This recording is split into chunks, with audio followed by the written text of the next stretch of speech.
Right. Good morning. We're going back and forward on creating a PR for Vue. Now, the thing is, I don't want to create another NPM package. I don't want to write documentation. I don't want to write about trade offs and all of this stuff. I just want to make Vue potentially an alternative to React. That's all I want to do. And the thing is that what I realized is that we already have like these incremental commits, and we can keep doing that, so that even though the whole PR might not be merged, maybe some of the commits will be merged. So we're gonna adjust the PR a little bit. I also noticed that I can create the PR on my forked repo, and we can build up the PR there. And then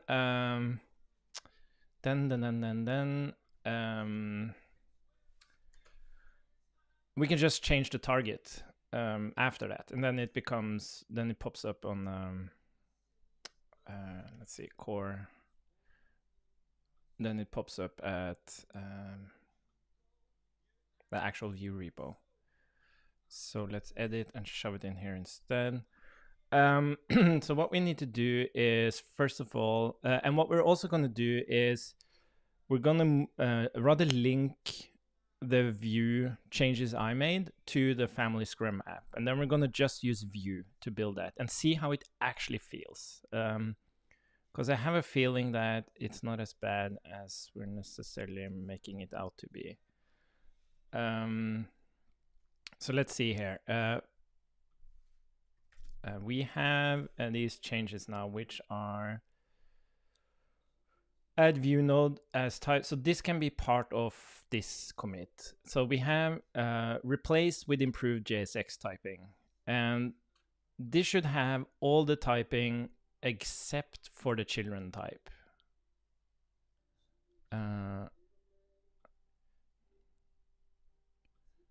Except for the children type. Yeah. So this has all the, like, because the children typing is not part of this one. That's part of the actual JSX runtime thing. So what we're going to do first is just update that that file. So let's do git rebase interactive. Oh, sorry. Git log. It's this one. Git rebase interactive. Oops. And we're gonna edit that commit. And we're gonna just copy this over to not Vue, but runtime DOM. So we're gonna put all of that in here. We're not gonna insert Vue node because I consider that part of children typing. But we have native elements here. And what I also want to do is to insert the fall through attributes here. Where did we put this? What's that? Did we put it in JSX runtime? No. Where's the fall through?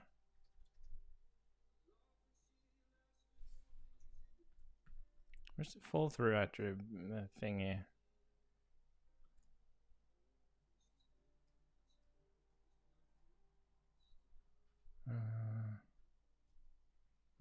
There we have it. Okay, so what we're gonna do, we're gonna keep this one because what I noticed is that let's see. So we're not gonna call it functional fall through. We're just gonna call it fall through and key of native elements. So we're just gonna call it fall through attributes.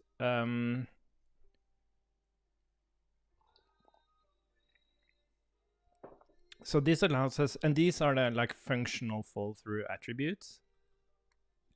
And these, because what I think, because on the actual define component, if you want to type the fall through attributes there, you can just use native elements.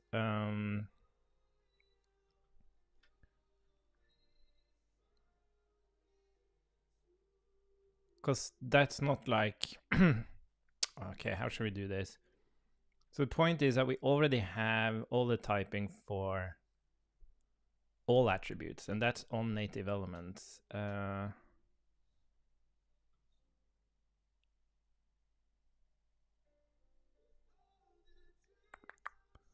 should we do this? By the way, I have another idea on how we can actually make it more approachable. So we're going to add a new commit. We're going to make some changes to Vue, which I don't think is breaking, but just makes it simpler to adopt it. Let's see, fall through attributes. How are we going to put this?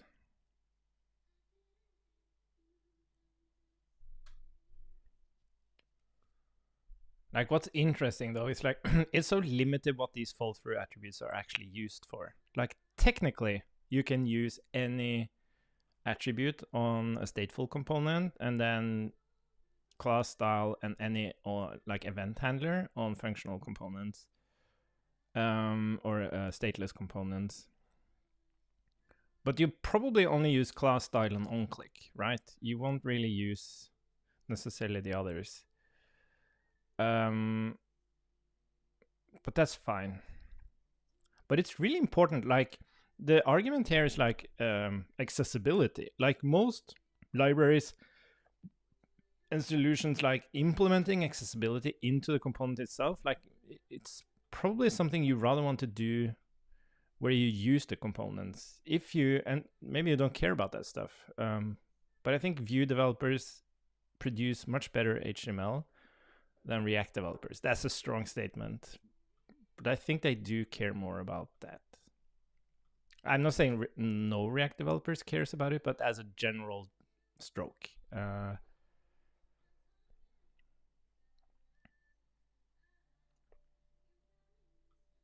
Like, individually cares about it. As a community, we care about it in React. Like, we have Radix and all of this. But I don't think many people were doing it before Radix. Because they're really not doing it anymore after it either. They're just leaning on Radix. But there's so much more. Like, I think that's the thing. Like, accessibility is more than individual elements. It's like through your app, kind of, in the context of your app. And these fall through attributes probably makes that much simpler to manage. But what are we going to call it? So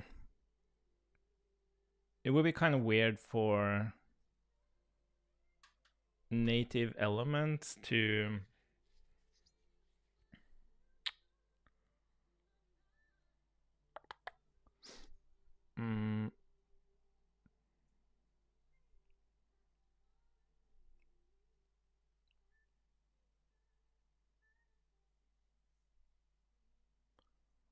how are we going to put this? So you have native elements, and then you have fall through attributes. It's kind of weird to use two different terminologies.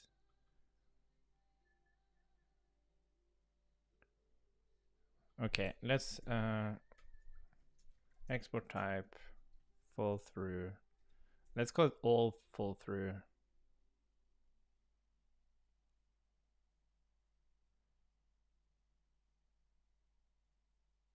It's kind of weird because it's not really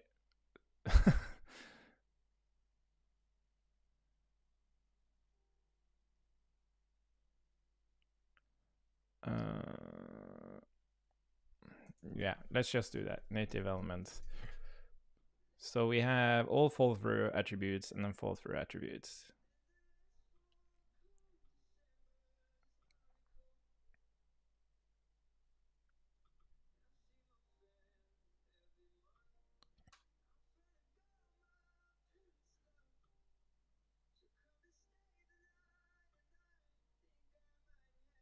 Maybe we could even call it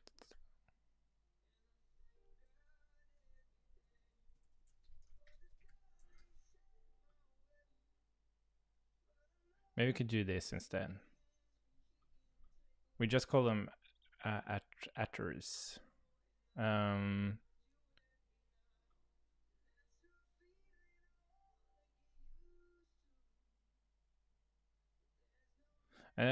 dislike the term functional. I like stateless better, but that doesn't matter. Okay, so let's just do this. Okay, so what's missing here now? I don't think there's anything missing. And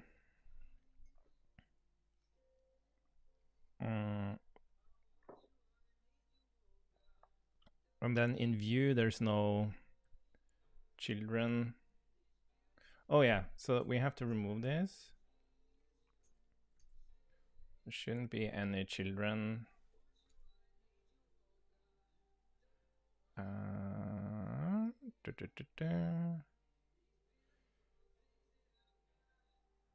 Cool. Okay, so let's do git commit all amend no edit.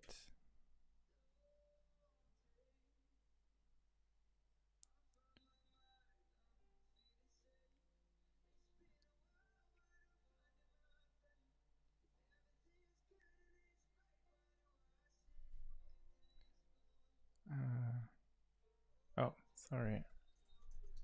Let's try again. Oh.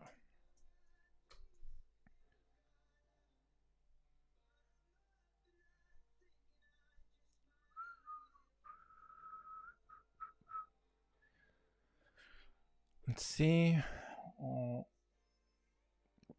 So my idea is, let's see. Get a rebase, continue. Did I do git rebase continue? No. And git push force. So that is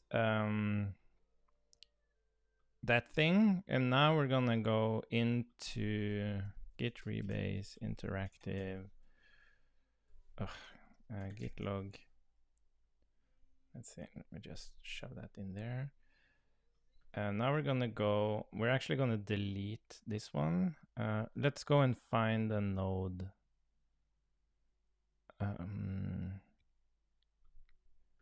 Let's go and find a node type.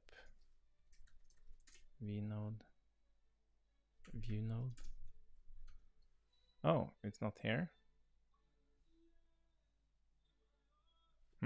What did that actually change?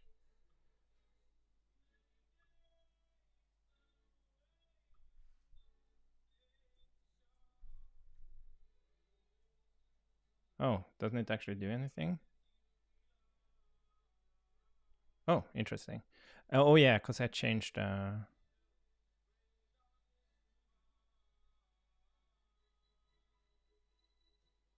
oh, we need to remove custom event handlers.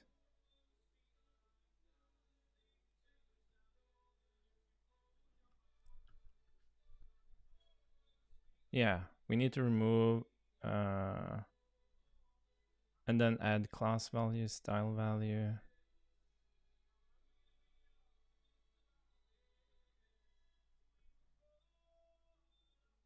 Oh, wait a minute. Okay, we have to add view node again. Let's see.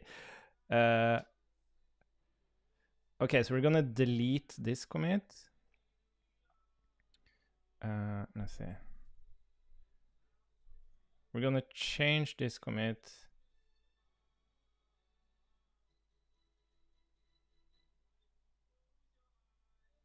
Okay, let's just do that first. Git rebase interactive. We're gonna add vnode. We're gonna delete. Oh, wait a minute. I think we edited the wrong commit. Ah, fuck. Ah, fuck. So let's just, oh, god damn it.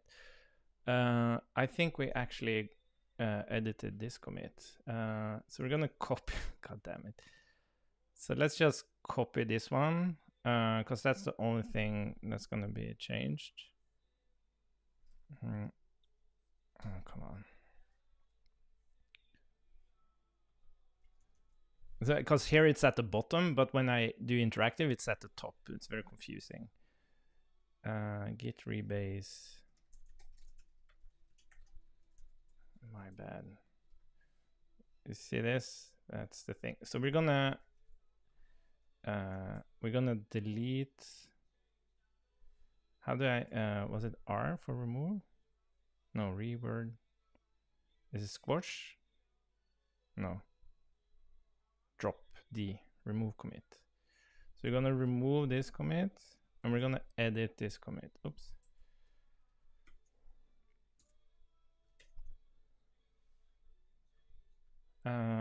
So then we're gonna do this, and then we're gonna export type. Well, no, view node is gonna be part of the next commit. Sorry. And here we have class value. Okay, so here we have everything. We have attributes, functional attributes,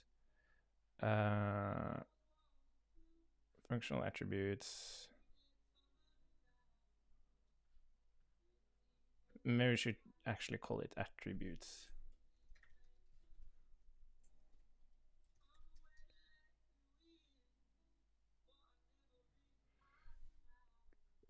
Because we have custom attributes. But we also have reserve, like it's also called props. It's like reserve props.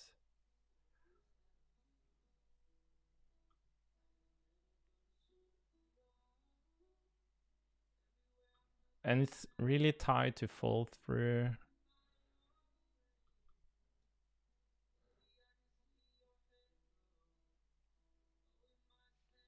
No, let's call it this for now. It's easy to change it. Attributes, functional attributes.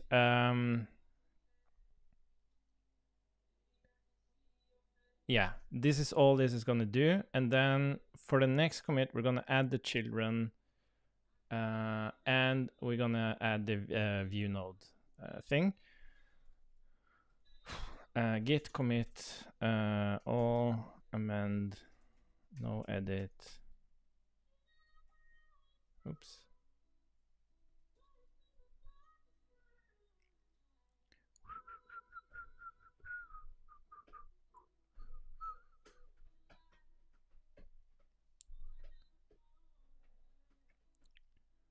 By the way, I have to take more breaks today. I've been completely exhausted, like the 2 last days, just sitting here talking all day.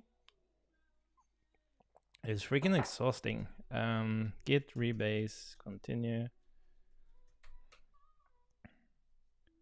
And then git push forwards. Let's see if it looks correct now. Look at that.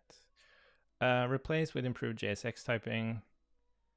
And then children prop to slots proxy for JSX and typing. So this thing is now going to be part of, well, let's first git rebase git log. I wish I could like take, well, yeah, we're just going to do this one.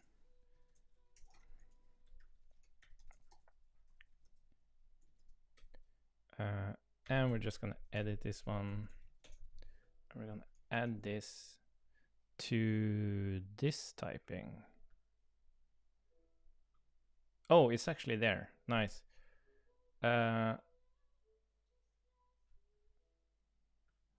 children. And then we add the children. Great. So this already works. Like this is the tiny little, it's very interesting. Tiny little implementation. So now they can choose, right? So they can look at, okay, this is just much better typing for us. Let's just merge this thing, regardless.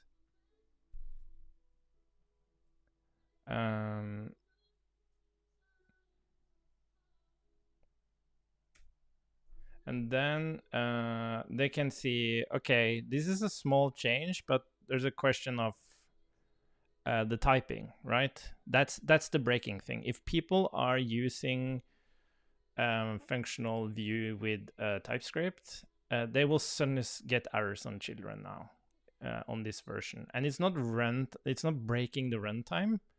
But what I wanted to check is if you can actually override this.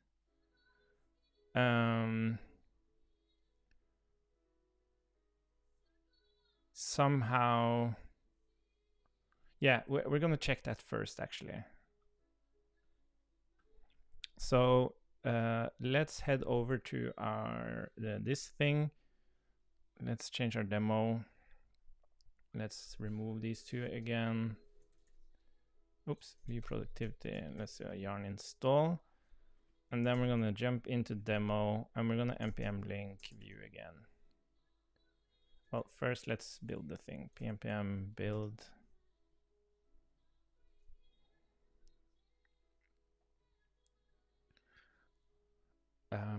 Because I just think regardless of how much of this is actually merged into Vue, it will still be an inspiration, right? The PR itself will be an inspiration. It has a link to the article.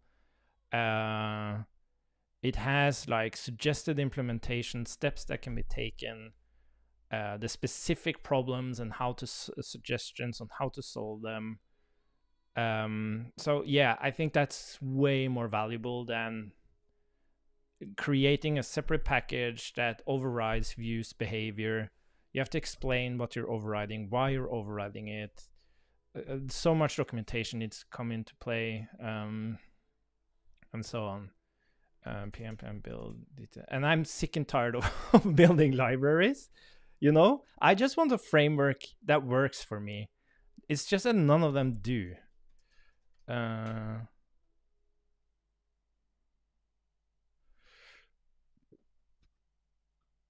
know what the framework should look like, but I don't want to build it. And Vue is just so freaking close. So freaking close. Okay. So now we have that linked. What I wonder is, let's go in here and make sure we have Vue again. So what we're also going to do here is I'm going to show you something. I actually think it's better to, instead of doing this, we actually do export default define component, and then you do const state equals create state. Let's see, create state, and then you have type state props equals initial count number, and this has to do with typing. So we do state props, and then we say create state, and now we have props here, which needs to be state props.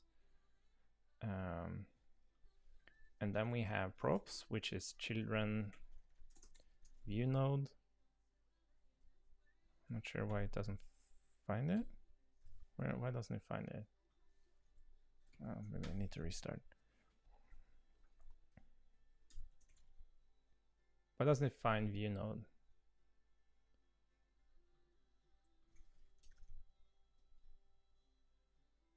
Oh, didn't I add view node?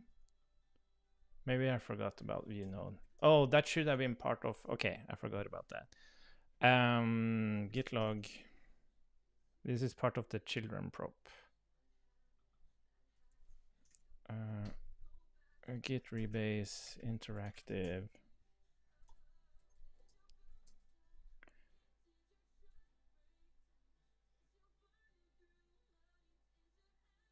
What was wrong?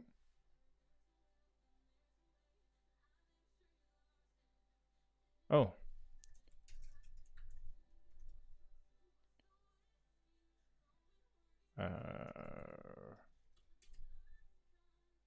Everything, okay. Okay. Okay, let's look at the git log again. Just make sure everything's fine. Git rebase. It was probably because I had that drop as well. Interactive. Yeah, I'm really bad at Git.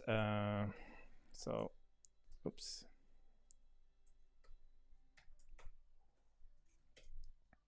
Let's see. So JSX should have export type view node equals vnode or string or number or view node array or null.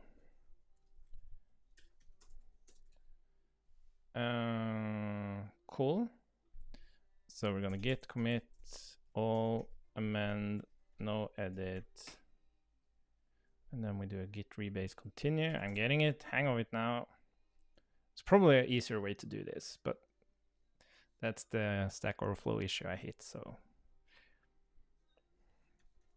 git rebase continue. Like someone's gonna see this and think I'm like an awesome programmer, like never seen a stream before, just get right into this and then wow, that guy knows what he's doing.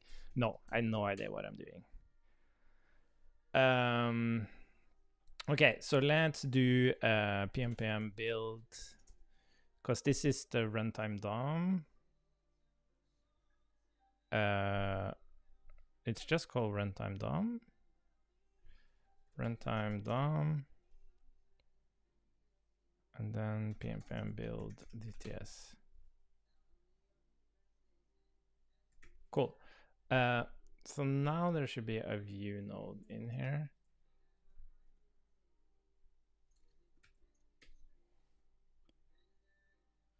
I'm really loving this. Oh, type only. Cool. So my point was that now we have state probes, and we just create the state, and then we can pass probes. So we have probes and state probes, and then we're gonna return what is the actual interface. Let's see. Because now we don't have to type the state. That's what I like about this.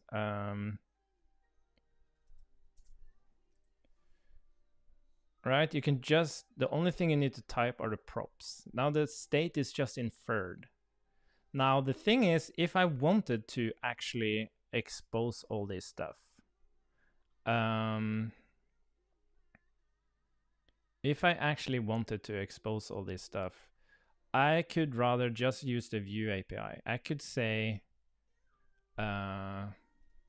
first I say state equals symbol. And then what you would do, you would just say provide state and state. And then you would export const, use, what's this? Use state, whatever. Inject state as return type of create state. Like we already do this typing in React for contexts. And the reason I do it here is because I don't want it to be I don't want it to be or undefined. That's the thing. This should always return this. And it's not technically correct, just like a context, right? It's not technically correct that when you use a context, the context is guaranteed to be there. But you don't want that in your typing, because if it's not there, it should throw in a runtime error because you're doing something completely wrong in your code. So this is perfectly fine.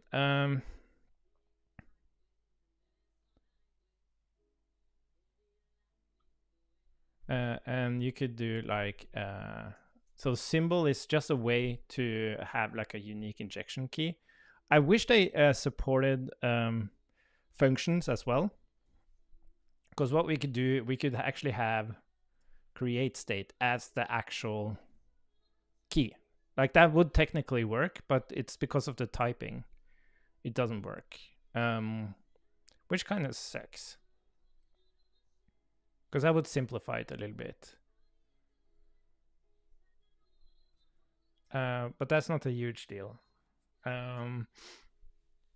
You could use just a key here as well. Like you could, maybe that's better, like in the sense that like use what is this? Like use app, because you want the hooks to be unique, right? So you make these keys unique as well. That's also perfectly fine. But then again, it's like provider, like it's an injection key. So you would do like use app, but then you might as well do like symbol use app to make it like completely unique, and then you do injection key. It's a little bit, I rather like, I do like the abstraction of create provider that I built.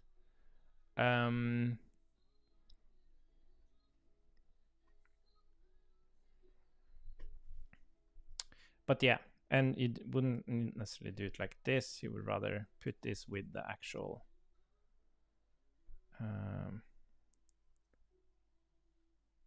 maybe you would even have it at the top.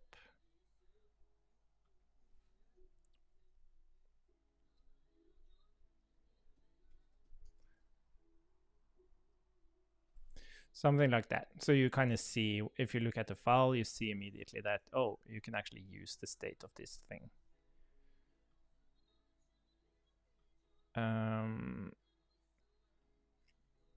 But yeah, I think this could be a little bit nicer. But it doesn't matter for now. So let's look at this. Yeah, so the point is, I think this is perfectly fine to do this. We're separating out the state. We're not forced to do state typing if this is state just for the component, right? And by having this abstraction, we choose how much access this UI should have to the state, right? We can choose to return the ref, or we can do like a getter setter kind of thing. We can do whatever we want here. So that's really great. Now, where are we at now? So now we have a pretty, now we have these two PRs. One thing that's really bothering me is, oh, sorry. Wait, what did I do? Wait, what happened there?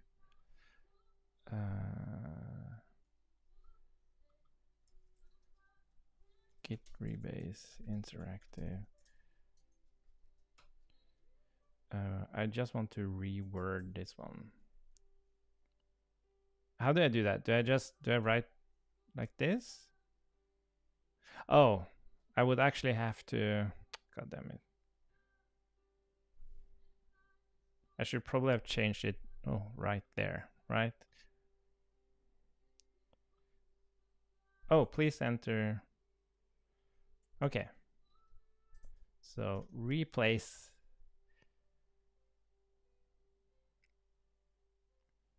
Like that. Git rebase, continue. I guess it's the same here. Okay, git push force. Look at that. Nice. Okay.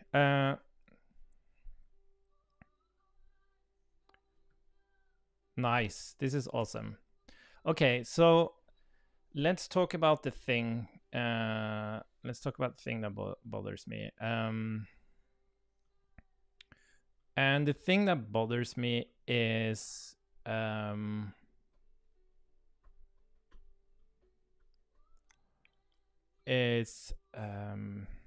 let's simplify all of this. Let's just remove everything here.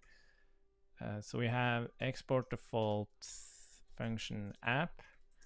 Now the thing that bothers me, hello world, that I want to see if we can fix is that I have an onClick here. OnClick, whatever, void. Let's do children as well. And then props.children. And then I do onClick props.onClick, right? So I do this. This is something that you would very likely do when you try out Vue. But the problem with this is... Oh, do I need to change this to TSX? Okay, let's just make another component.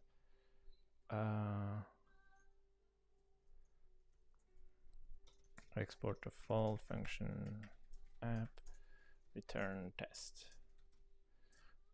Or let's just call it header. Header. Hello world. Header. And then let's do an on-click. And then we're gonna console.log hello. Okay, so this is something that you would very likely do. Hello world, right? The problem when I'm confused. Why does it only happen once?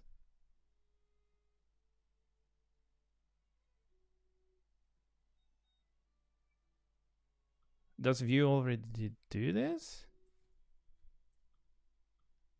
Wait. Oh, does Vue already handle this? I thought it would double register. Wait a minute. Why doesn't it double register? Because what I was thinking to implement is to detect what props you're actually accessing. And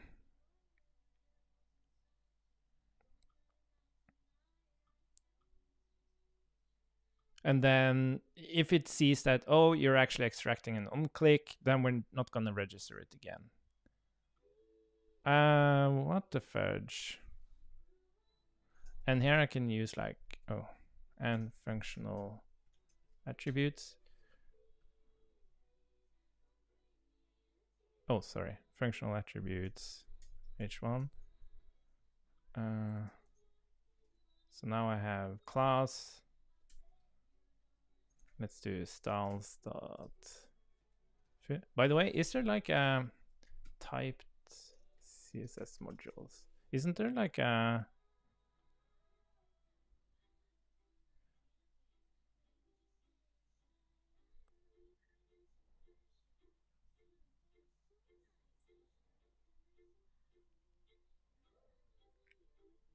I thought maybe there was just a plugin for VS Code that does this. That would be much simpler. Extension. Oh, I have so much CSS modules.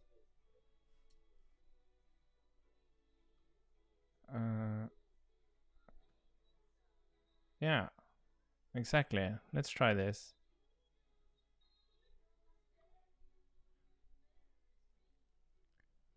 Because this is also something that's kind of... Let's see. So let's call it app.module.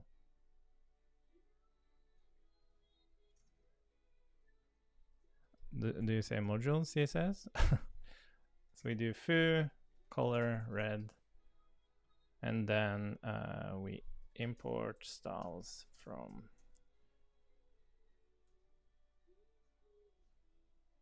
Okay, app.module.css. Does it have the actual... Yeah, exactly. Now it has foo, right? Just because of the... And this is really interesting because I really need to read about CSS modules. So CSS modules is a really like old concept for dealing with CSS. But I think it's... and this is what Vue does internally. It's like when you add the style tag to a template, it's actually like CSS modules.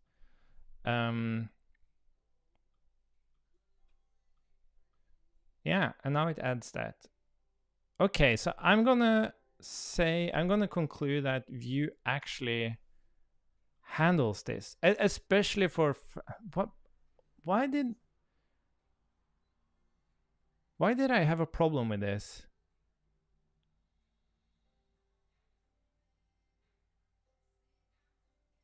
Maybe I had a lowercase on click and then an uppercase on click or something.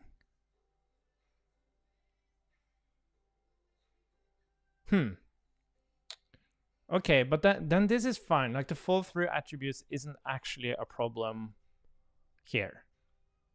Like you have them, but you have to explicitly type them, right? To actually start using them with TypeScript.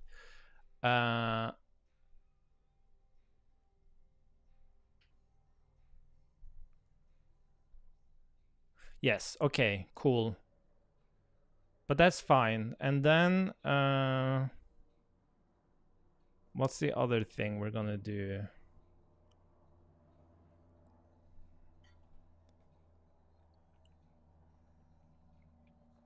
Yes. So the other thing is, what if we define this as define component? And we return, let's see, define component. Now the problem now is, let's see what happens now. So this still works, but the problem is that the props onClick here is undefined, right? Let's see, props onClick. And the reason is because you don't actually get and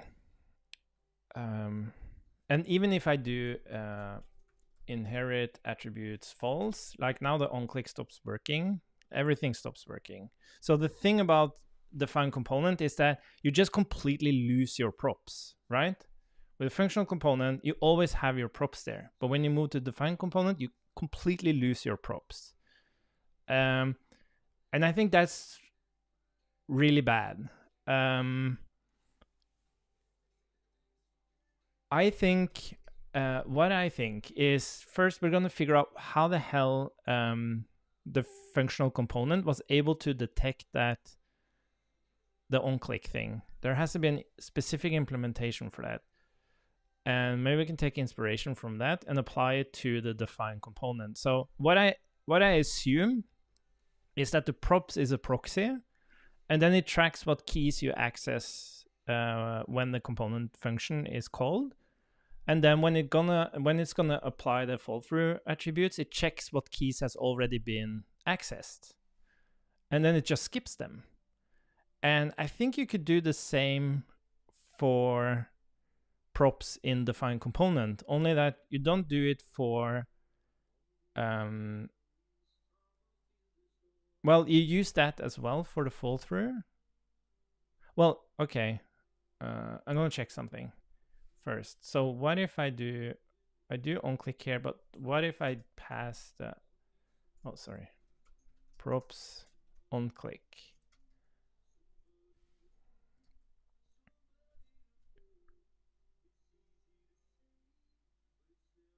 Oh, sorry, yeah.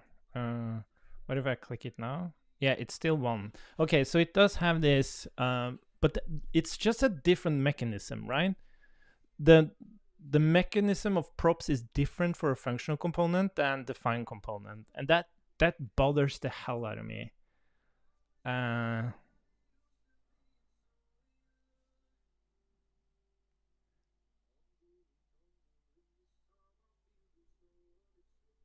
So there's a question of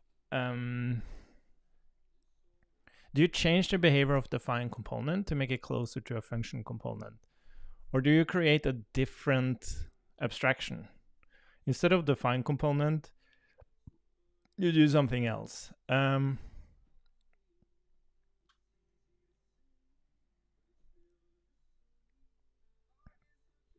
But I think what would fix this, that you don't need to use the props, is that you just use the same proxy mechanism.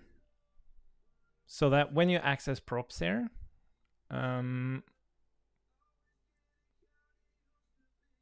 like look at this code. It looks pretty shit. Maybe I can move this to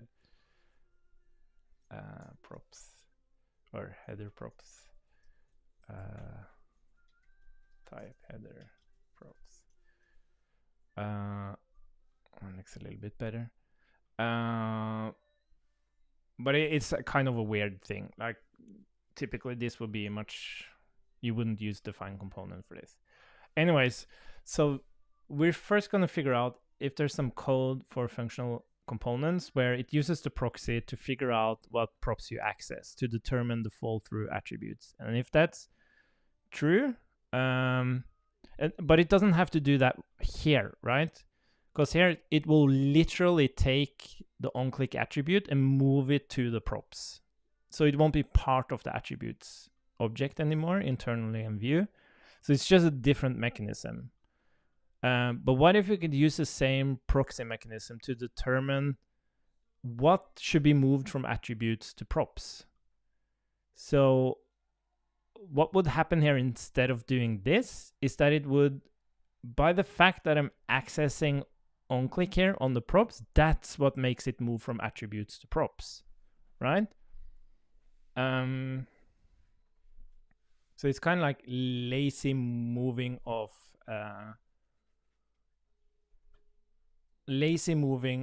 attributes to props. And I think it just makes sense. It's magical, definitely magical, but in practice you don't think about it.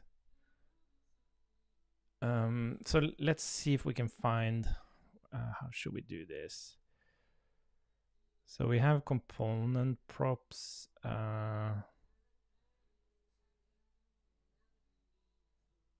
So how?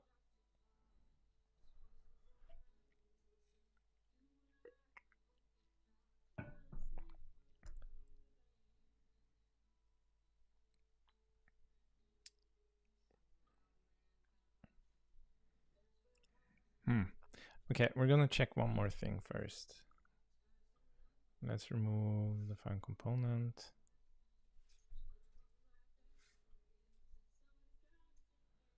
I'm gonna look at props. Is it a proxy? Yeah, it's a proxy.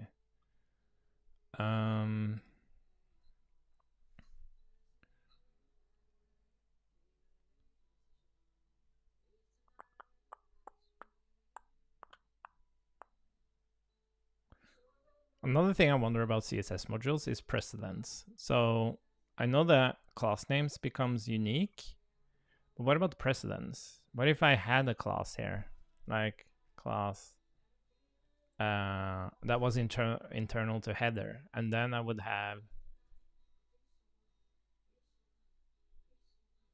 a parent class where I want to override the color. Like it's just a class. So I wouldn't be able to like override it. It depends on like the mounting order of the components. But maybe the fact of actually, this is very interesting. Because this is very interesting because I would imagine the injection order. Well, that's the problem, right? Because it's the last CSS definition that wins. So if the parent creates a class changing the color, we can try it. So what if I do class styles bar? That's kind of sad. It doesn't, but it had like a jump to definition. That's pretty nice. Color blue. So I would expect this to be blue, right? But the point is, and even if I do this, oh, interesting. Okay, let's put them in different files. So let's call it new file header.module.css to kind of simulate it better. So that will be the header would do the bar thing. Well, this could also have foo. So we have import styles. Yeah, that's also the question. Like, is it the, I'm gonna check that.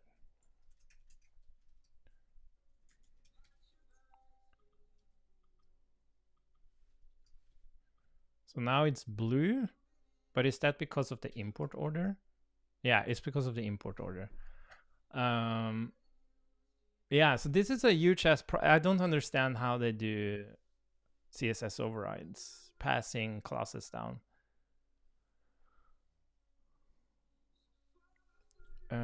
View CSS overrides from parent the right way.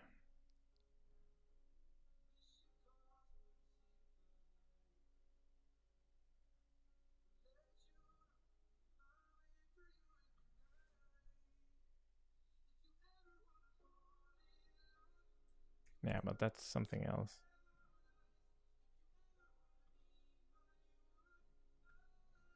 Yeah, I wonder how they deal with this. Anyways, I'm diverging. We have to figure out where this is happening. Because at this point in the code, it hasn't accessed the props yet.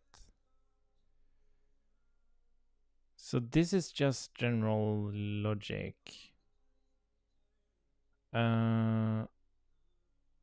What we can try to do though,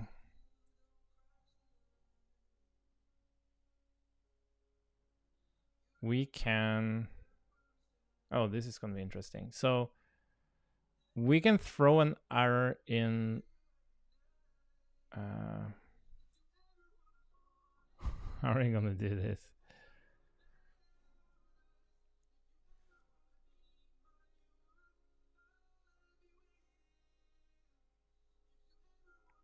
Okay, I think we can try to throw an error here. Throw a new error. And then when we call this on click here, we should see a stack trace that helps us render component root.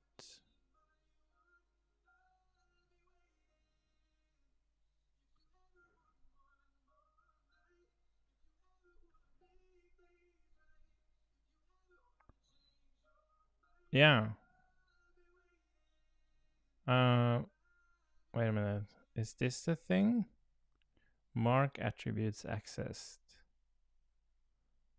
But that happens.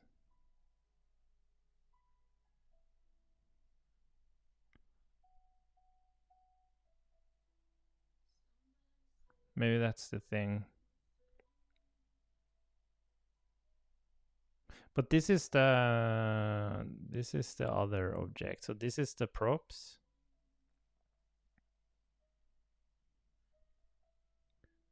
But this is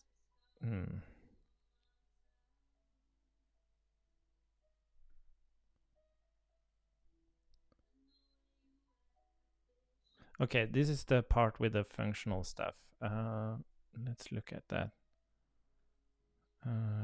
Where was that? Find and forget functional. So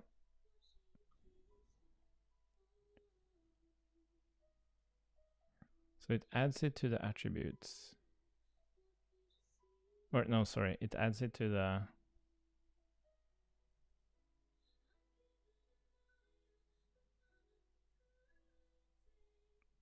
Like, why didn't it add?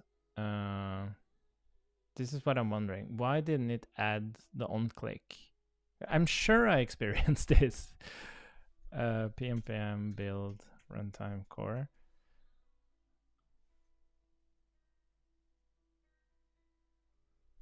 Console log checking key.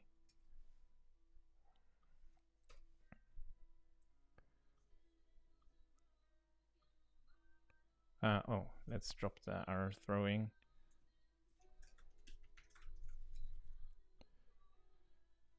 Checking class, checking on click.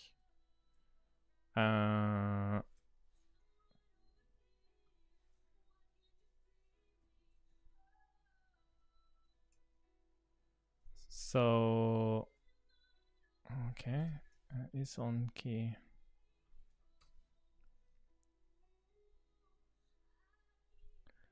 So maybe it's the opposite. So, yeah, so it's definitely adding it. And then attributes key.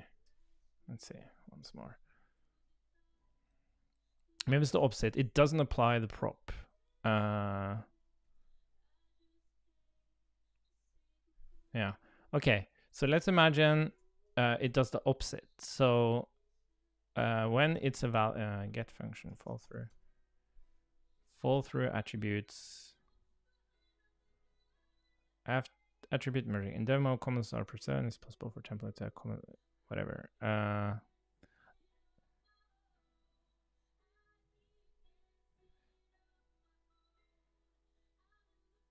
Yeah, I think this is where it happens.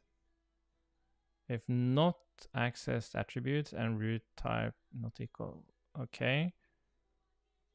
If let's see, all attributes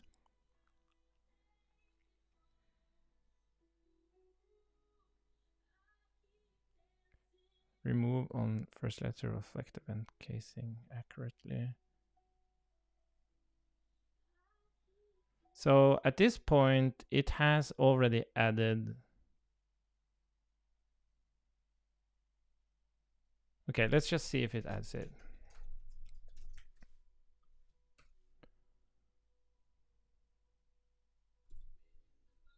Oh, it doesn't hit this. Why doesn't it hit this?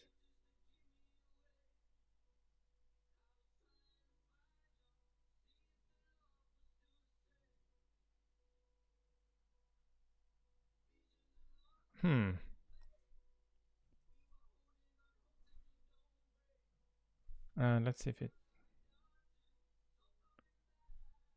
Wait a minute. So if fall through attributes and inherit attributes is not equal to false, shape flag element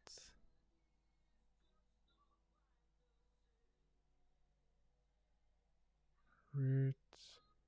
Why isn't this the thing that's getting called? Let's see again. I have to understand this. This is weird. Why isn't it?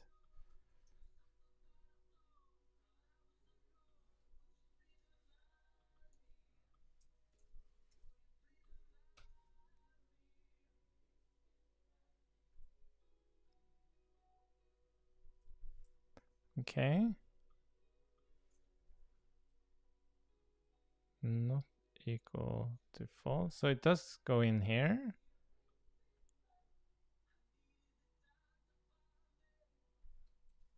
And you do have key.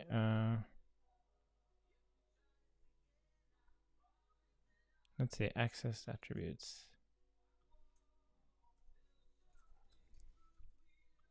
Oops. This is weird.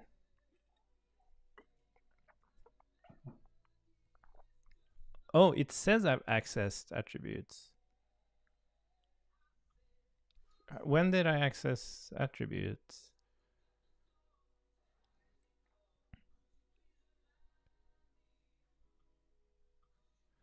Oh, it's because I wait. How is this set? Where's the source of this? So this is false. Oh, mark attributes accessed. So this happens functional.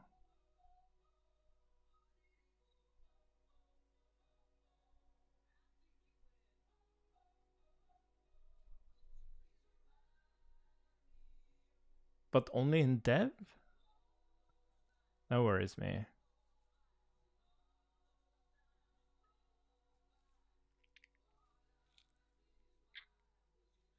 Because then this wouldn't behave the same. Oh, this is worrisome.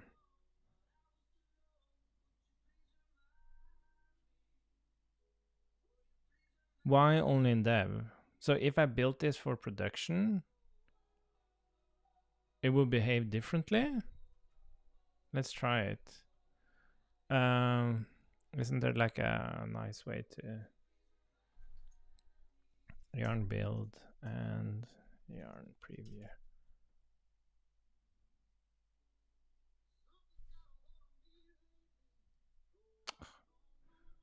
Did he still build it? Ah, come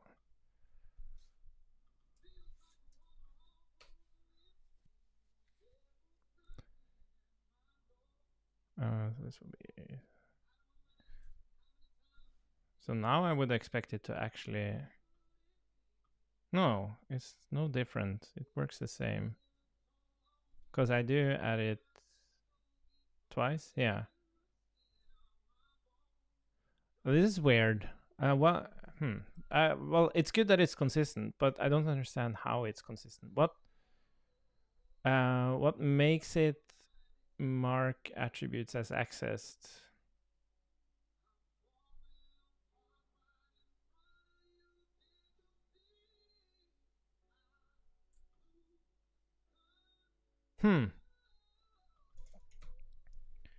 I find that curious.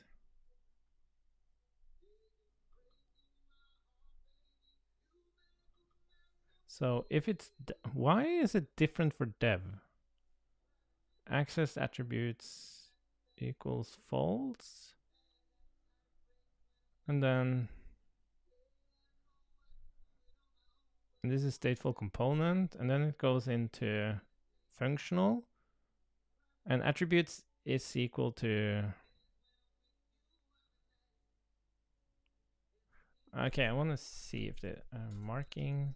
I don't understand how this runs.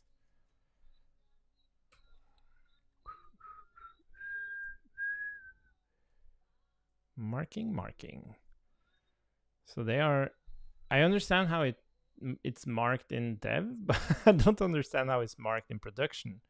Because then it's not marked here. And we're not accessing it in render.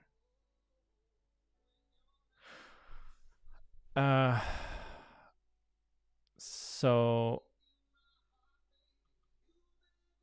this will be false. And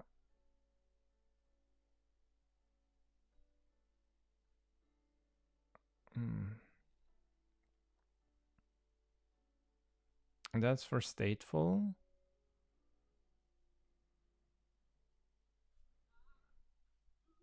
Ah, that's confusing. How the hell does this work for production?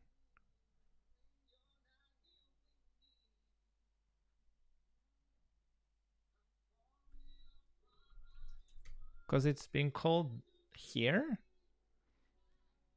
Like, then it would have to be accessing attributes. Then it would have to happen there. Which I don't understand. Does it happen there as well? No, there it doesn't happen. But what if I go here and we do another build for production?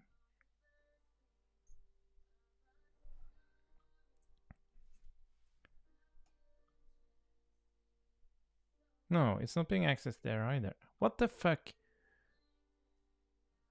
How does this work?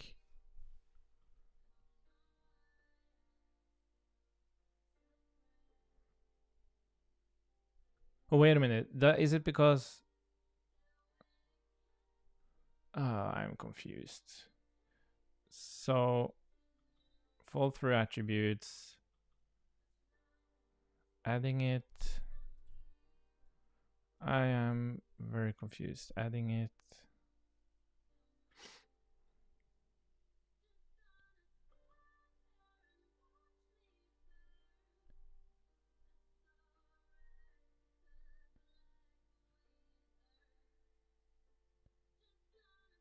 Okay, so I think this is the confusing part. It's like if you're in dev and you have not accessed attributes and it's not a comment, then it goes in and it actually adds the event attributes. But in production, it doesn't even hit this, right? So this is a specific, and this is false. No, it's true. Sorry. Well, I guess that's the problem. Like, what the hell? Why isn't it? shape flag. Oh, I guess it hits this thing. If shape flag.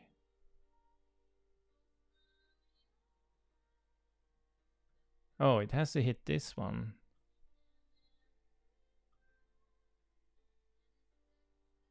Clone vnode.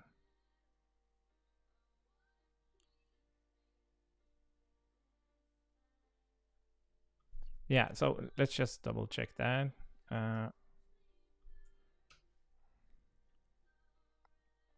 No idea. I wish I had some comments on what these checks actually mean.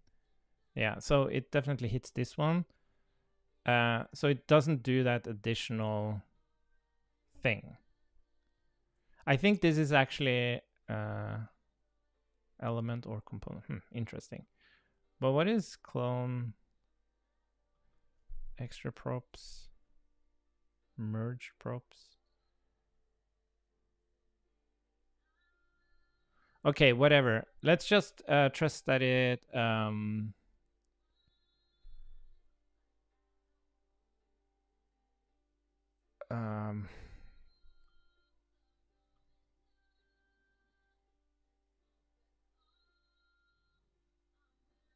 so what does this mean? Does this mean that if I access attributes, I don't understand this.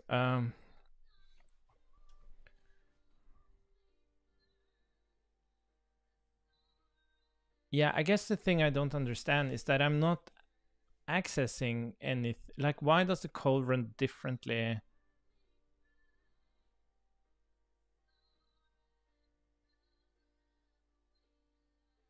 Why does it not apply the prop? That's the thing I don't understand.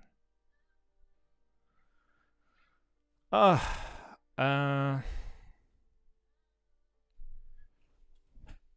do I get my head around this? So it applies the attribute here. It applies it to the result of the function call.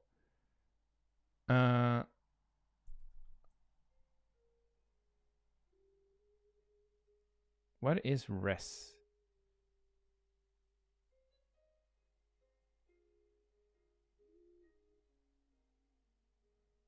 Oh, it's the result of the. Oh, sorry. Okay, wait a minute. So, yeah, sorry. So this, I was confusing res with the result of. For some reason, I thought that was the result of component. Doesn't make any sense. So it only has fall through attributes. It hasn't applied anything yet. It just has fall through attributes. Then it goes in here. It passes the fall through attributes to clone vnode. And it's handled as extra props. So then it merges. Oh, so it. Oh, okay. Now I see.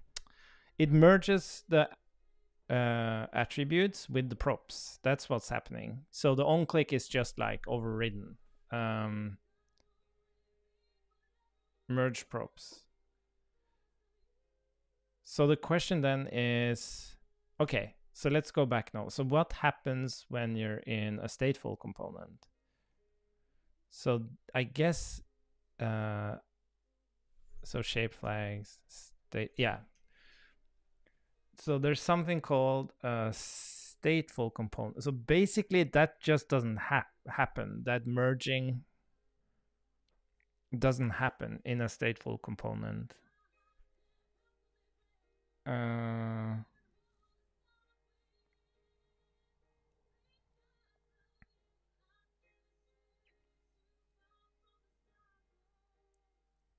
Okay. So basically, in a function component, it merges the fall through attributes with the props. But in a stateful component, it does not do that.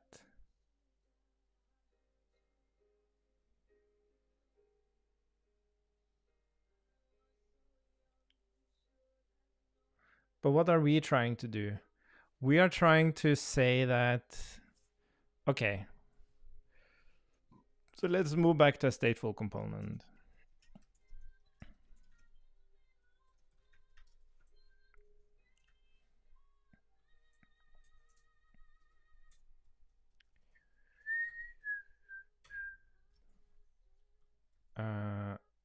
So we have a stateful component. The props is still a proxy, but now it hasn't merged.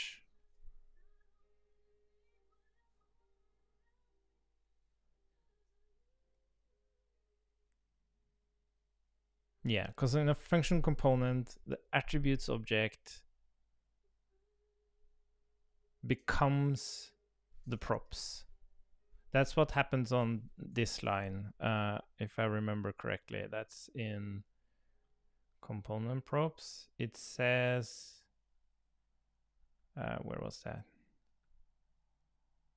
Set full props. There's a somewhere here it does a check. I think it's where this is called.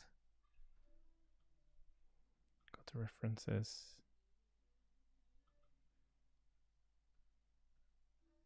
Yeah. So if it's stateful, it sets the props. But if there's no instance, like it doesn't have a props property, the function, then it just uses the attributes. And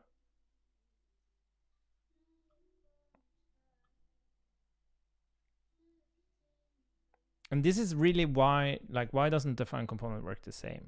So if you haven't defined explicit props, why doesn't the props become the attributes? That's the huge different. Like that's why it's so hard to reason about.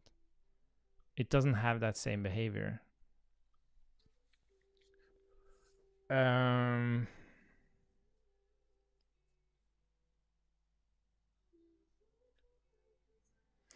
But then the question is, what if Vue,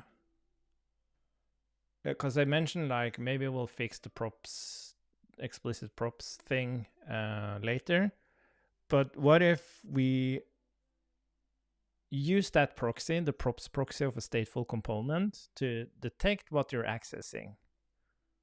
What keys are you accessing? And then it just proxies to the attributes. And maybe that's how props should work. Maybe that should be the suggested change. So props will always be a proxy, but it proxies to attributes.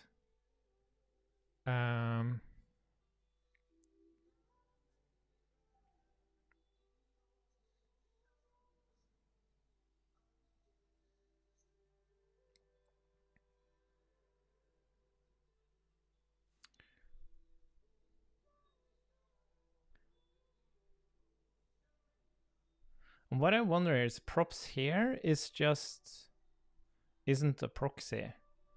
When does it actually become a proxy?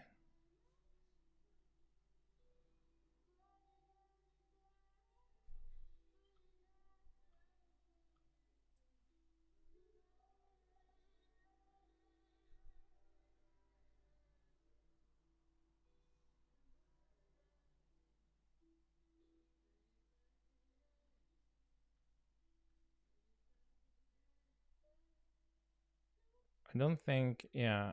When does it actually?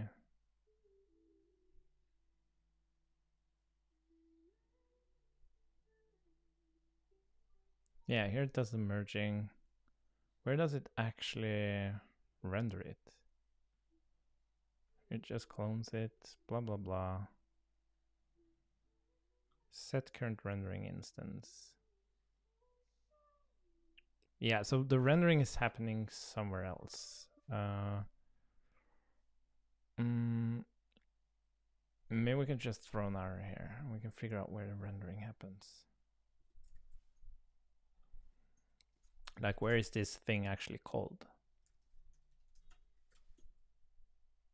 So, setup state. Okay, so it's in the setup. Now, what's tricky about this is that you might not access property in the setup. You might access it in the return function, and that's not being called. I'm going to check that as well. So the stack trace for this is setup stateful component, like setup component, setup stateful component. But what if I throw an error here? Will it be part of the same stack trace? So this seems to happen. Yeah, no. So yeah, this is interesting because this is not. Yeah. Yeah.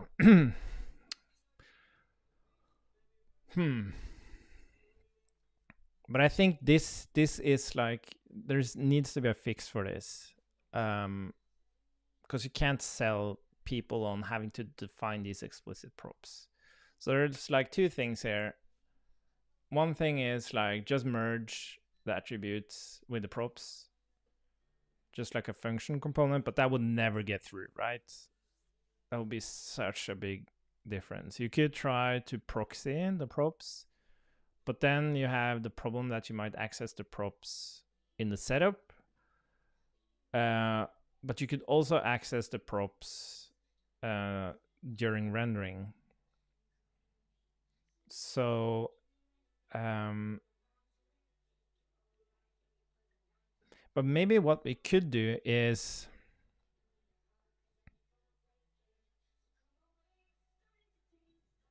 so what if, okay, so what if we took this proxy, like we added a new instance property that's called like accessed props keys. And then we would just look at that at the point of, because we have access to the instance, I think. Okay, that will be interesting. So the proxy, the props proxy is basically just tracking what you're trying to access. And at the same time, it proxies to attributes. So it just returns, like I guess it proxies to the underlying props, but if it's not there, it could then go to attributes. And if it goes to attributes, it will register that, yes, this key, this key has been accessed.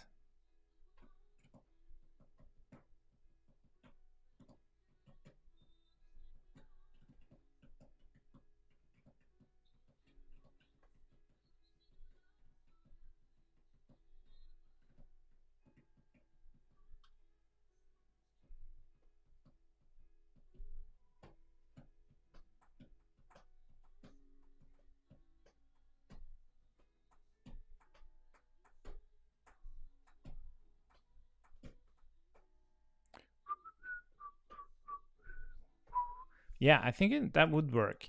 But the question is, when is this? So let's figure out where it sets up this proxy.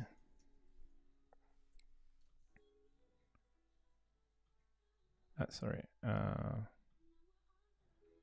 Where does it set up this proxy? Proxy. Where's my console? Oh, there it is.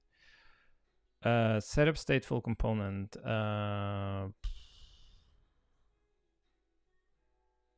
Runtime core. Setup stateful. Yeah, let's just find it. Setup stateful component. So we get the instance here. That's good.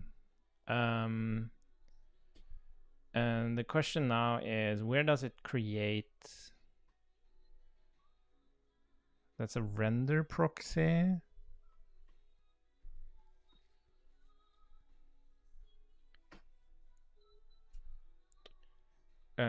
Call setup. If setup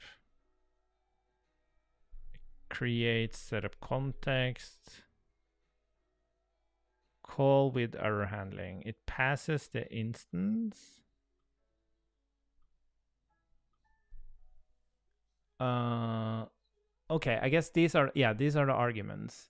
So okay, because it's a proxy because it's okay. So let's console log again. But this is interesting. I think we can at least try to do something about this. Because I think what happened? Didn't I save it?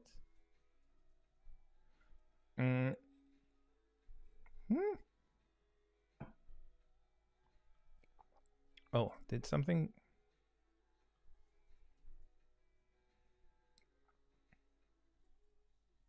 What happened?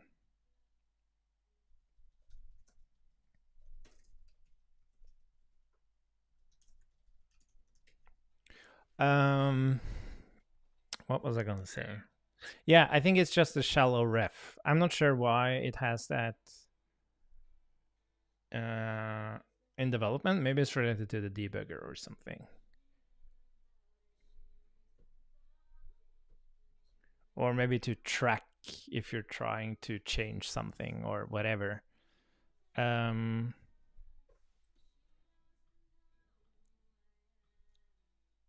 so that's the... Let's try building it again.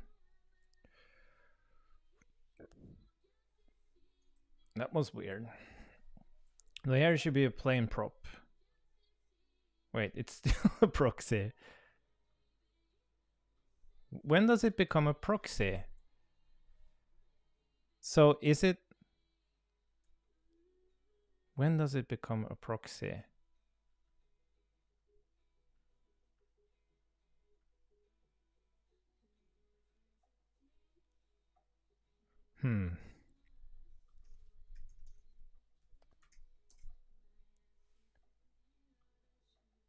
This is just props. Props is just... It's a plain object. When does it become a proxy? Oh, if it's... Oh, here it happens. Oh, so it's already shallow reactive. Okay. Anyways, that's okay. So it's just a shallow reactive thing.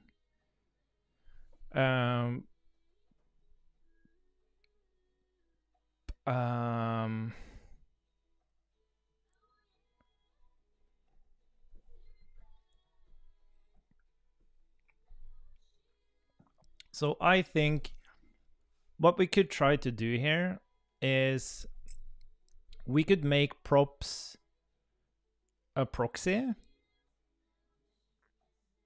I wonder how this works for SSR. Is SSR? Well, I think it should work the same. So what I think is that when we're stateful, we're going to make a proxy out of props. And when it accesses a value there or a key, we're going to first try to return. We're going to see if that key actually exists on props. And if it doesn't exist there, we're going to return the value from attributes. And when doing so, we're going to register that we did it on the instance. So, okay, bear with me. So component should have internal instance. Let's see, it probably has props options.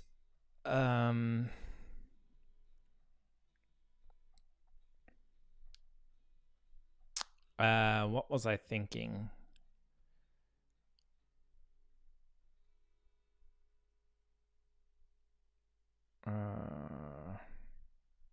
I guess I was thinking that we just use the props.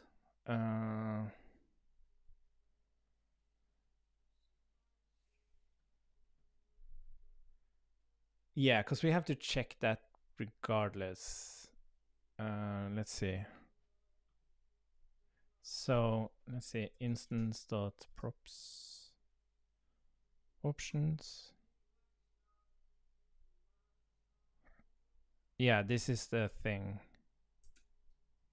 I think props option. Okay, let's just we're gonna play. Let's see.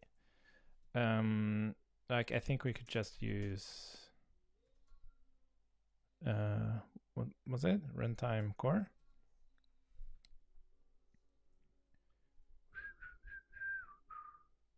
Didn't I run a stateful?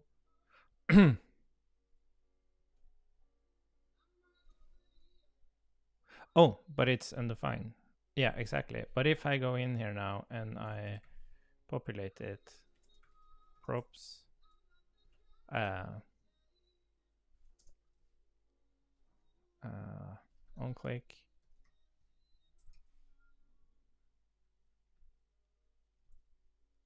Yeah. Oh, interesting. It's actually, okay. It becomes props options. Okay, so it transforms it into that. So what we can do is we can check that.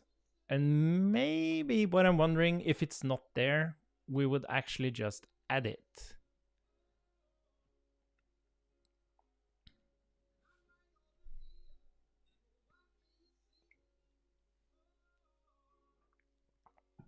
And then maybe it's, well,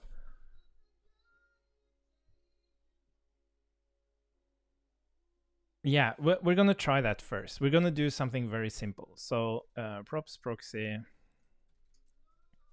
new proxy over props, like that. Don't really need that, but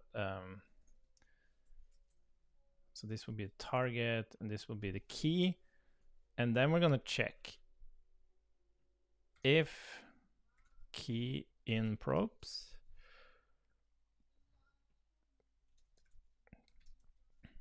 we're going to do that. Yeah, whatever. Test ignore.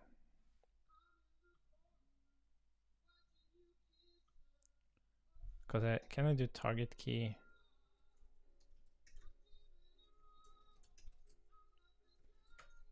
Yeah, no, it's so fucking annoying. Can I just say string here? Oh, nice. Yeah. So if the key is in the props, we're gonna return that. If key in attributes, we're gonna return attributes key, but we're also gonna we're gonna change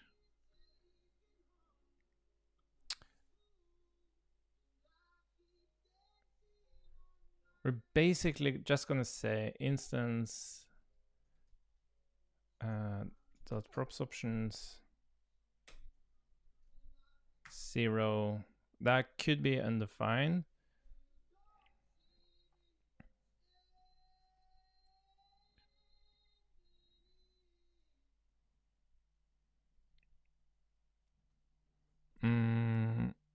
Let's see.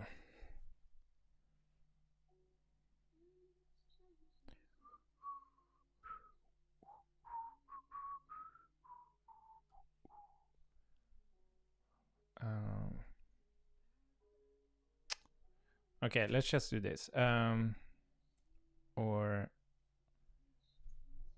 and it's been object, and then we're gonna say key equals. Okay, so that's all we're gonna do. And then we're gonna give it props proxy instead. Let's see what happens.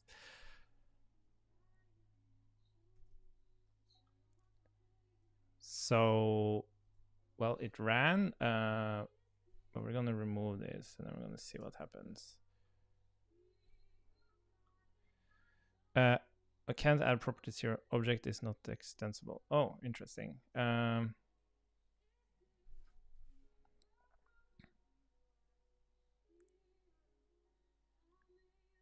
What is props options?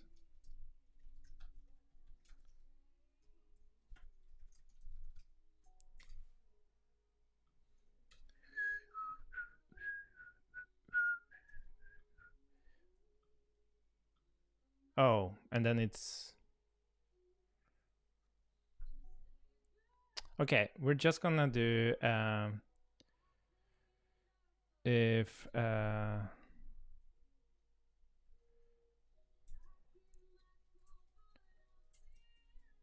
gonna do that.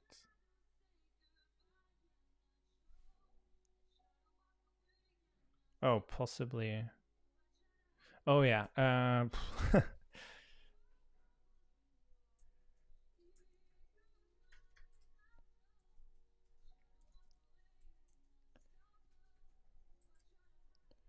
Okay, this is gonna be.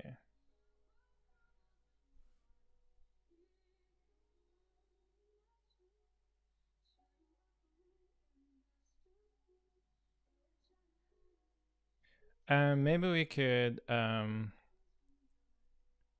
let's change this. So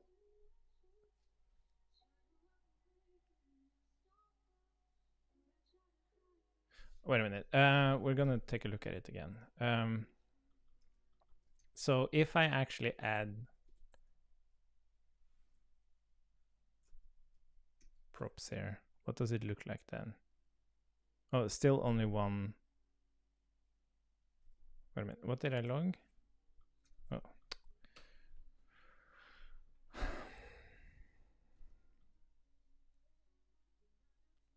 What?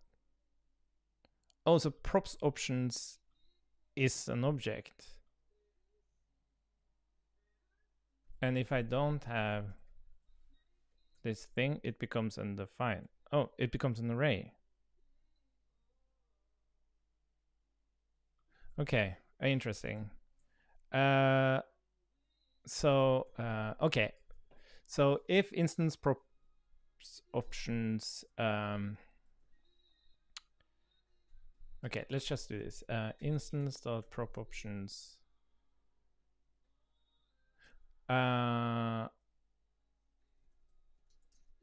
Array is array. I think this is what we want to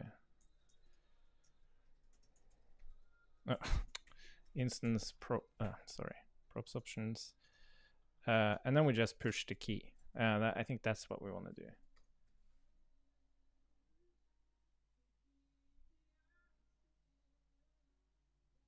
Type never. Okay. Whatever.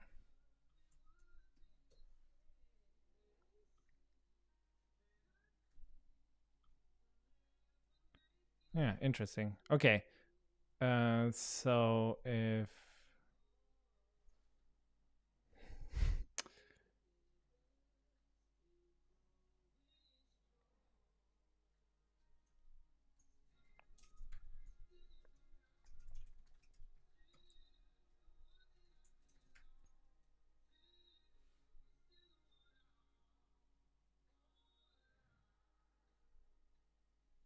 I'm confused. Normalize props options. Why?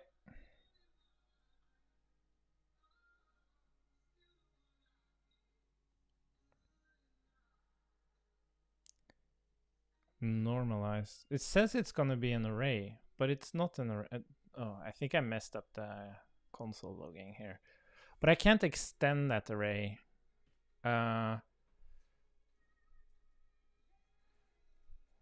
So I think we're gonna do. We're gonna replace it with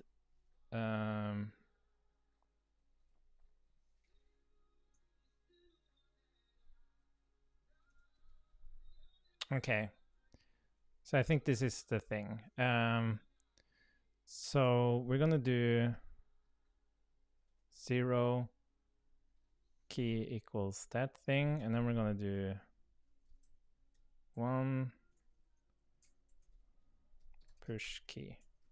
Maybe this doesn't work either, but let's try.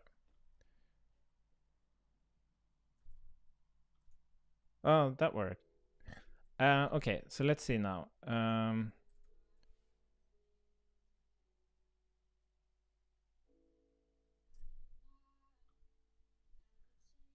So do I get an on click here now? Yeah, now I get the on click, right?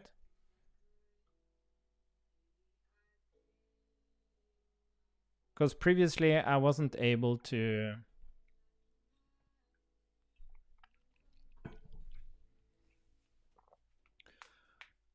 I wasn't able to do the click, right? Well, I was able to do the click, but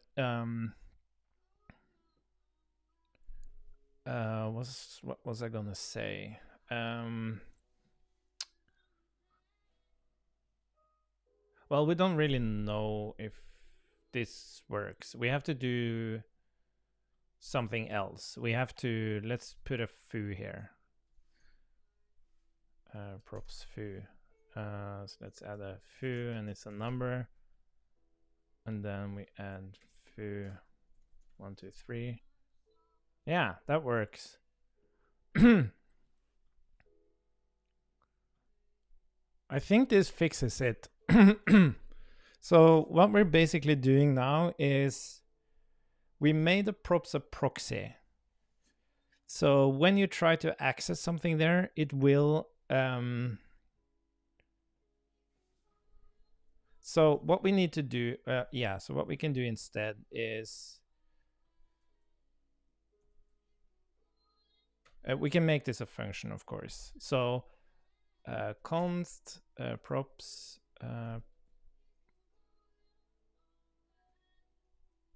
props proxy is instance.props options.length equals 0. Then we're gonna actually create the proxy. Let's just inline it for now.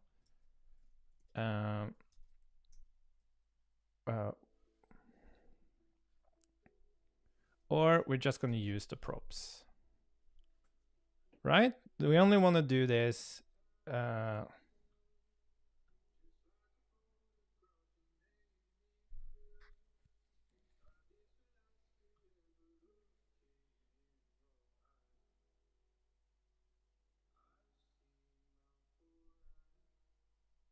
Yeah. Like we do, I have to do more here to make it better. But anyways, this is it. And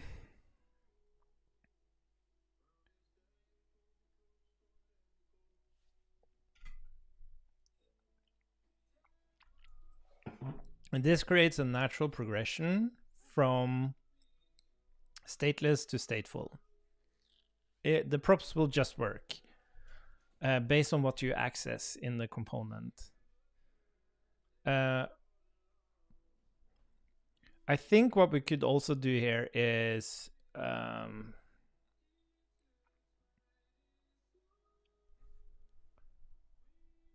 yeah. Now the question is this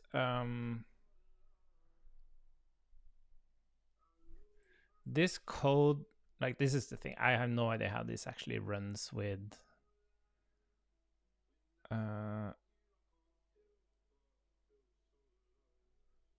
like internally. So if you have a template, what I mean, how does this run with templates? But I think it would be the same thing. You wouldn't have to define the props. You just use them.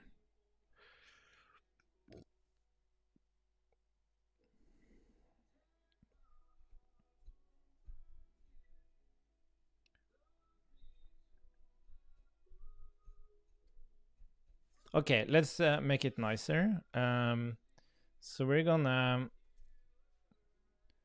props proxy create props proxy. We only want to actually create it if we don't have, or we use props. So let's move. Does it care about? Yeah. So we need to pass it the instance, the props, and the attributes.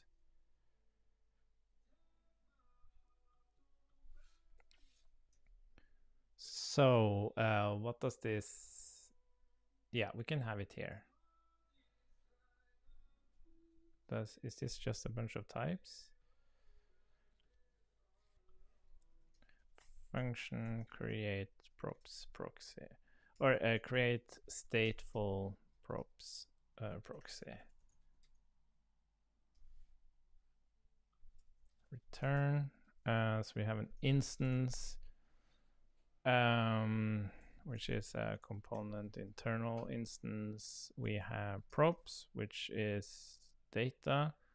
Then we have attributes, which is data. But I don't think necessarily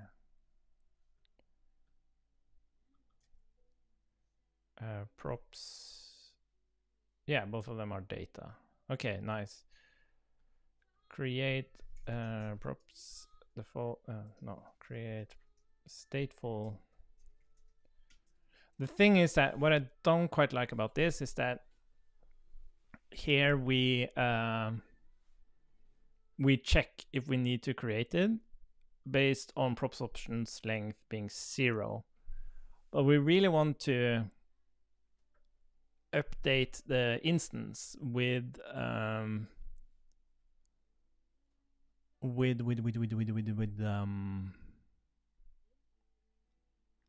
like the object and the array thing.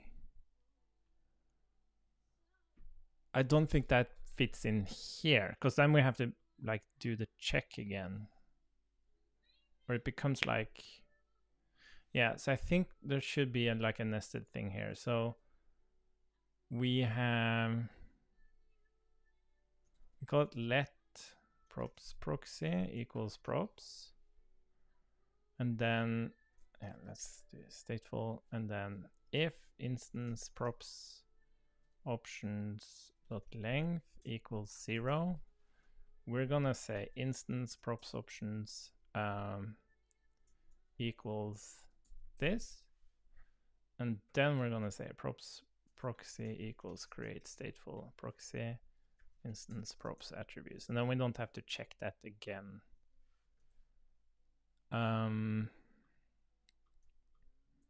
So in here we don't have to do this.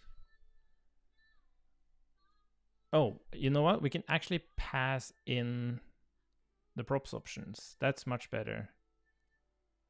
Component normalize props options. Or let's see.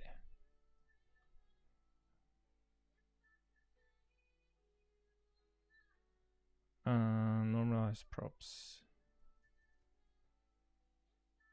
Oh, you know what we can do? We can return it.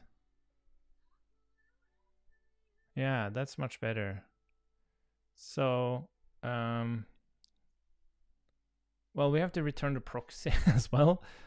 How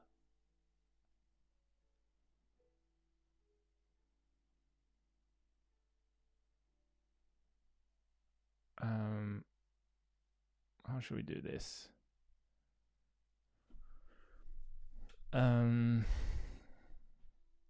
So we could create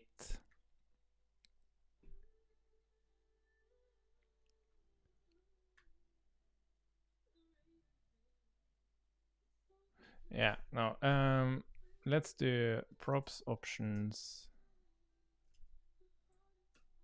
do this, and then we're gonna drop the instance, and then we're just gonna do this, and we are gonna say this. That's better. Okay. If no props options are defined, what's it called? Not infer, but infer them by access to the props.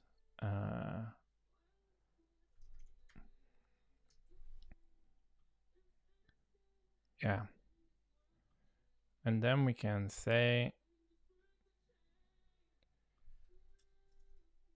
if the accessed props key exists on the props, just return it. If the accessed props key exists on attributes, track it.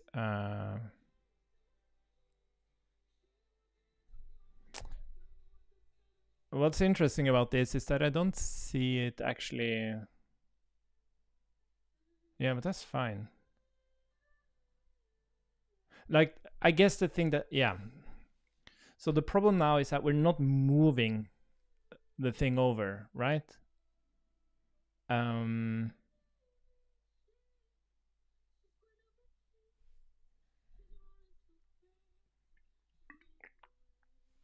We're not explicitly moving it over, but that doesn't matter. We don't have to do that. If the access props key exists on attributes, do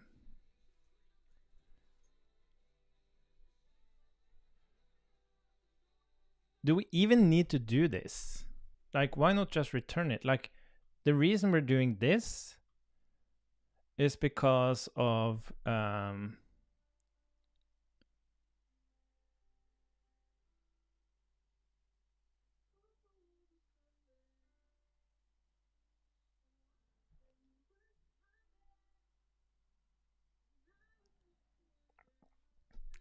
why are we adding this? I don't think this does anything. Like, this is the option that actually moves the prop over.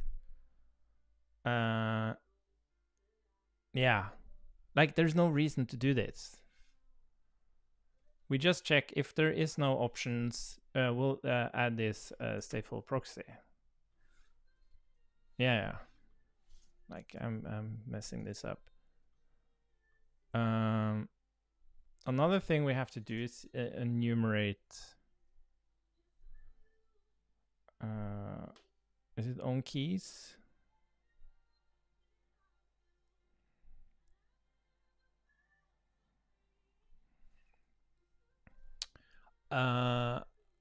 Let's see.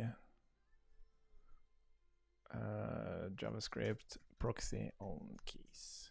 I think that is for enumeration. Yeah, object keys.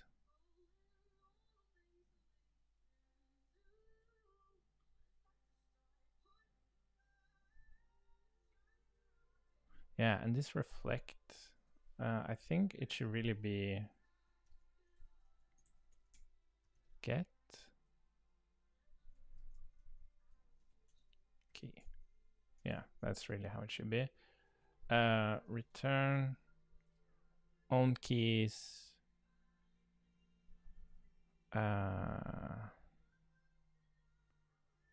Yeah, so this returns an array, right? Yeah. So I guess we want to do on keys. Well, it doesn't have any keys. So I guess we want to just on keys attributes.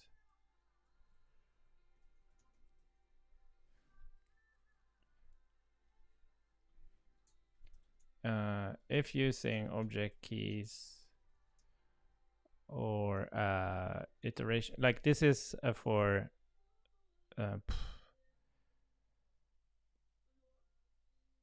which is used by operations such as, I think it's for iteration as well. We can check that, but I typically wouldn't use that, but that's what we want to do. If iterating the keys of props, we iterate the attributes.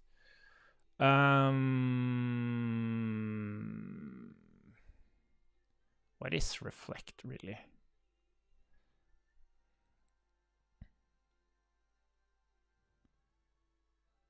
Yeah, I think we should rather do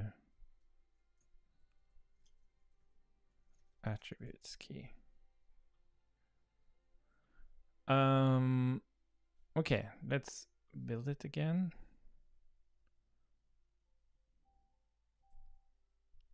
I'm getting hungry. Okay, nice. So I think this is good. Like you don't only use the props array for just saying that, oh, I want this key from attributes to be moved to props. You also use it for typing. But with TypeScript, you don't have to do that. So if you define that props thing, then we won't do any proxying. It's the same behavior. So it's not breaking, right? It just makes it so much simpler to get going. And you can still do typing there and runtime checks and all that stuff if you want to do that. We won't break anything, but now it's just a natural progression. So I think this is a good suggestion. It's not breaking, it just makes it simpler to understand Vue.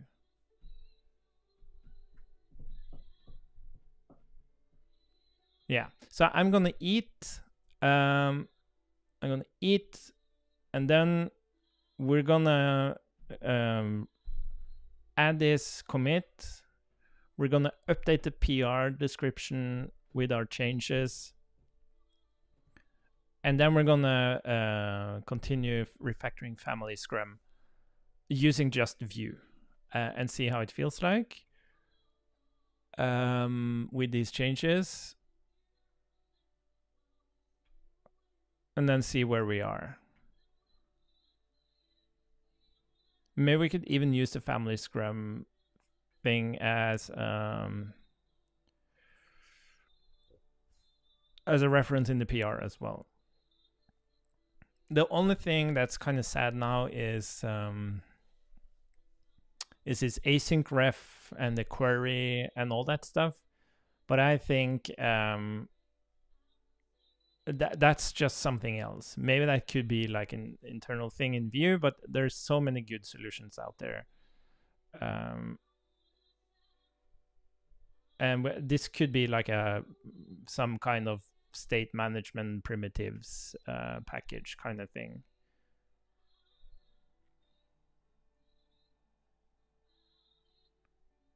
Yeah.